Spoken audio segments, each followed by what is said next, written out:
Hello, this is Telmer and welcome to another repair video. In this video we are working on this, I think it's an iPhone 14. Now the problem with this iPhone 14 is that it just doesn't turn on. There's nothing happening. Originally the customer said that they thought that maybe the screen had been broken or stopped working. As I'm holding down the power button though, nothing's happening at all. And also if I'm like flicking up and down the silent or mute switch there, nothing happens. And there's another thing that also I noticed that is happening with this. I'm gonna just grab a power cable, just connecting up my my amp reader, and take a look at this. It has absolutely no draw. There's nothing happening. There's nothing going through this at all. No amp draw. There's another way I can test this as well using that little guy. I have these wireless chargers. It's not easy to do it with an actual Apple version of this. So what I do instead, since this is a normal USB, micro USB port, I can just plug this in instead and I can see the draw from this. It always draws a small amount of amperage, always a tiny amount of amperage, but it should spike up really high when it is working normal. So you see every once in a while it blips up to about 20 milliamps. You put this here though, you should see something.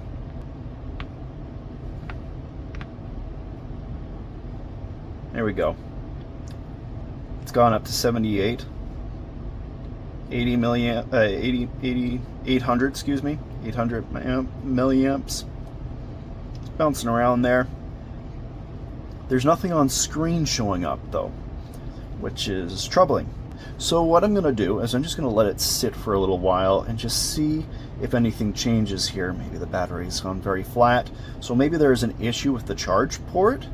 I'm just making a guess here. And while this is doing its thing down there, there's something I can do with the charge port. This is a Tristar tester. It checks to see whether or not the words. It checks to see if the Tristar chip is working properly. If it is not working properly, it won't be able to take a proper charge. So I'm just plugging that in and push down on that, and then I can do its test. And what do we see there? Fail. It failed. So that's very interesting. It actually failed that test. Most likely this is just a port that needs to be replaced. I actually went into this not knowing anything about what the issue with this phone was. I was just told that it doesn't turn on and that it is most likely a screen issue. I was expecting to find a break in the screen or something like that, but clearly I haven't been seeing that. I also wanted to test with my charge port tester as well. I want to see if any pins are showing up as broken or dead. And it's clearly showing as completely disconnected. I've never seen that before. I gotta take the phone apart to take a look at this and see what's going on. But at this point, I definitely need to open the phone before I go any further. So, first off, before I start working on it, I need to contact the customer, let them know what the issue is, my estimate on how much it's going to cost to repair it, and what parts are needed, etc. So we're going to do that first. And then I'm going to open it and see what's going on. Well, I've had it sitting for probably about half an hour now, and this amperage hasn't changed much. I switched over to the different one, just a little bit bigger. It's not going beyond 330 milliamps. I don't know why it's just jumping around there a little bit here and there, but what I'm going to have to do is I'm going to have to take this back off, because I'm pretty sure this is an iPhone 14. I'm going to get the back of this off, and we'll have to go from there. Now with the iPhone 14 and the 14 Plus, and also the 15 series and the 16 series to my knowledge, this is a back cover, but it's also made of glass, so you got to be careful with it. You got to get it off, get those penelope screws out, and you got to heat it up with a heat gun. You're not going to be going through this through the normal method. You got to heat it up, not putting on a heat pad, and then you can get it up, but you got to go and pull it up carefully. If you're not careful, you could break it. I've not done it once yet, but I don't want there to be a first because it's expensive. So let's get this heated up. I'm going to do it at high heat, full blast, get it up to temperature, hot to the touch, like usual. Getting that heat moving around. Check every once in a while. Yeah, let's see how that is. Let's get a suction cup on this and let's see how this goes. Let's get a little bit of alcohol in here just to break this up. Now to get these backs disconnected, once you get the adhesive loosened up, you need to switch over to a plastic, one of these plastic pry tools, and you can use that to finish separating this back cover. Actually, this one's pretty much done.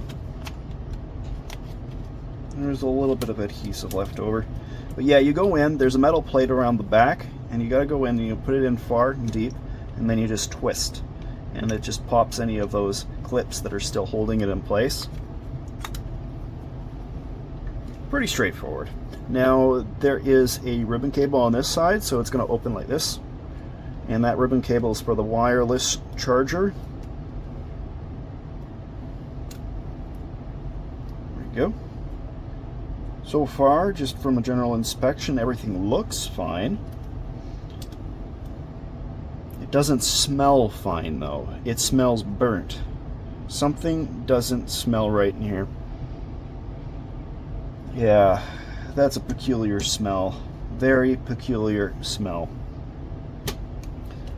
So, I'm going to go and just take off this and this. Get those screws out. We're going to see what's going on. I'm going to toss another battery in. We're going to see if the battery makes any difference. The phone is a little bit warm beyond just heating it up with the heat gun. When I was sitting on the wireless charging unit, it was heating the phone up to some degree. So this right here, this is the battery. You can feel that it is nice and solid down there. It doesn't feel like anything's wrong there. And this is also fine. The connectors are all down and solid. I don't feel any disconnection from those. Let's get this up next. Just one screw, it slots in on that side. Okay, now we can get this out. Alright, that's that.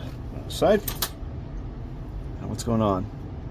Now the ribbon cable for like the charge port ribbon cable assembly, it goes over here and it goes up. I think it's this right here.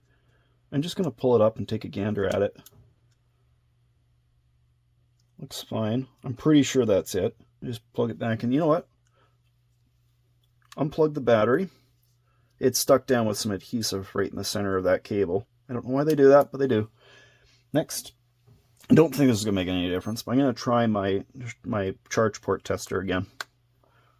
Now that I've got it unplugged. That shouldn't make any sense. It's going to show all disconnected. Makes sense that it would. It's not even recognizing its existence, so plug it back in. Here. Interesting. Very interesting. So the battery is disconnected. I have reseated the ribbon cable for the charge port, and it's showing as all properly lit up. That power, it's not important, not in this occasion. So I'm going to try plugging the battery back in. Maybe it's possible that there's an issue with the battery. Now that I've got that plugged back in, let's see if this has a reaction. It's working normally again. Let's try plugging it in and let's see if we get a charge going into that now. These are the kind of repairs that kind of annoy me because I might not get paid for this because I'm supposed to be diagnosing. And sometimes when you diagnose stuff, you by mistake fix stuff. When that happens, you don't get paid. But clearly it's still not working properly. So I got everything plugged back in. Charge port is acting different from what it used to be. I'm going to try the Tristar tester again. Still failing. Straight up, immediately failing. The ports might be fine, but there's definitely something going on with that that ribbon cable assembly. It's good enough for testing. It's good enough for testing. I want to see if the screen can come on. This is actually an iPhone XS battery connected up to the charge control board of an iPhone 14. So that's how I got this sorted, just for testing, because I didn't have one on hand before. I just took a little quick look at the port itself that is for the not the port, the connector for the battery. It looks fine. I didn't see any issues with it. Let's see if this will turn on with this battery.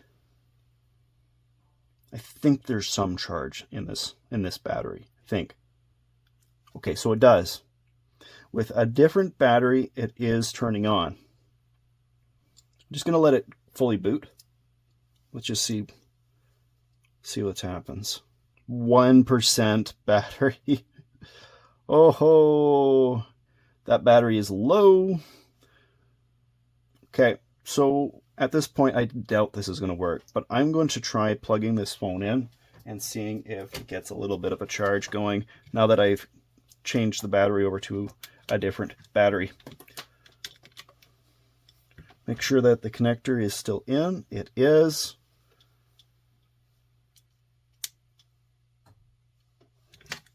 Nothing. Nothing's happening there. Okay, that confirms that. It is working. That's interesting. I'm going to unplug it. Gosh, that's warm. Why is that so warm? If there is a short somewhere in the phone here related to the charge port ribbon cable assembly, there's the term. There is the term. Charge port ribbon cable assembly. That's what it's called. If there is a short in there, it might be causing a short in the battery, and the battery might be completely and totally flat. And that occasion, the battery would, in fact, fail to charge. But that doesn't still explain the issue with the wireless charger. I don't understand that one. Nevertheless, I can order a ribbon cable for this, and we can see whether or not that works. They're not overly expensive. I can get them for somewhere between $5 and $15, I'm pretty sure. So the port for this has finally arrived. It's been a couple of days. And here it is. I can finally test whether or not that this is actually the issue. So this goes right here. I'm going to disconnect the battery again. I'm going to fold these out of the way because I need to test this charge port. I don't want to take everything apart if this is not, in fact, a charge port issue. I'm betting it is. It's got to be, but you never know. Okay, there we go. So let's use our testers. See how this is going. Start off with plugging the battery back in, and let's use the Tristar tester. Make sure that this thing is working. Still failing. What? I am going to plug it in. We're going to see if it takes a charge, if nothing else. I wonder if it's related to the battery. Just like last time, the battery, I think the battery might be extremely low for one. So maybe that's part of it. Because I know that this battery does have some charge in it. So it will turn on the phone like we saw last time. Okay, let's plug her in and see what happens. Well, the screen's on, but the phone isn't charging. So this is interesting. The moment that I plug in the phone, it does turn the phone on. But it's continuing to show an issue with the Tristar tester. The Tristar chip still acting really odd. Well, I've done further testing and more research. And the research has stated that it is the Tristar chip itself that has blown. And that's caused by using a off-brand or very cheap charger. I don't know how to replace a Tristar chip at this point. I have a iPad, I think it's a iPad Air 2 or something like that from a friend of mine that needs a Tristar chip replaced. And I'm terrified to do it because the chip is tiny. It's about the size, about the eighth of an eighth of the size of my pinky finger nail. It is that tiny. It really does show the importance of putting in that little bit of extra money. I mean, if you're going to buy a phone that's worth around $800, why buy a cheap charger, right? Why buy a charger that could destroy that $800 phone? Just instead of paying $3 to $5 for a charger, put in the extra money and buy one that's $24, $25, $30 to guarantee that you are not going to have a dead phone because of it and cause you to have a whole bunch of further costs. So I'm done with this phone at this point. So I'm throwing this back together, and that's it. That's all I'm doing for this video. This is it. This is all I'm doing with it. I'm really unhappy. I'm going to stop complaining. Thank you guys all for watching another video. If you guys like the video, please do leave a like. And if you want to see more of my stuff, subscribe. I am really trying hard to get myself up to 1,000 subscribers. Finally get some of that revenue that YouTube is taking from all my videos as they put ads on them. So I really appreciate every single one of you guys that are subscribing. So that's everything for this video. We'll see you guys all in another one. Bye.